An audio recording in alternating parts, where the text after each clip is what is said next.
আমার percentage strategy ওই অনুযায়ী, কিন্তু কিছু করার নাই, লস হয়ে যেতে পারে। আমি বিগত যত ভিডিও দেখাচ্ছি সব প্রফিটেই ছিল আলহামদুলিল্লাহ।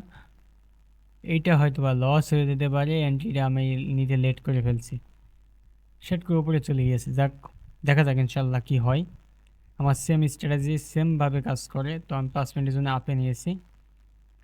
তো ইউরো জেপিওয়াই আপনারা দেখতে পারেন, ঠিক এখন বাজে 2:50। সাপোজ আমি এন্ট্রিটা এইখানে নিয়েছি, মনে করেন এটা লস হয়ে যেতে পারে, এন্ট্রিটা এইখানে ফেলার কথা আমার, কিন্তু পরে নাই। তো দেখা যাক ইনশাল্লাহ কি হয়।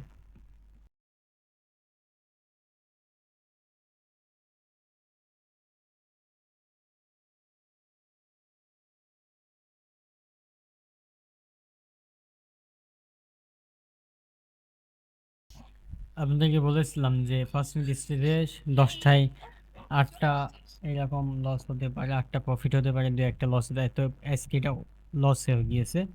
সবসময় যে প্রফিট হবে এটা না, তো এটা লস হয়েছে।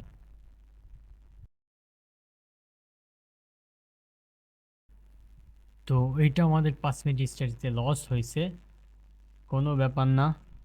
3-4 দিন আমরা প্রফিটে ছিলাম, আলহামদুলিল্লাহ কোনো প্যারা নেই। আমরা আবার রিকভার হবে, আবার আমি অফিস নিয়ে আবার যদি আমি সুযোগ পাই অবশ্যই আমি নিব এন্ট্রি। তো এই পর্যন্তই, নেক্সট ভিডিওর জন্য ওয়েট করেন।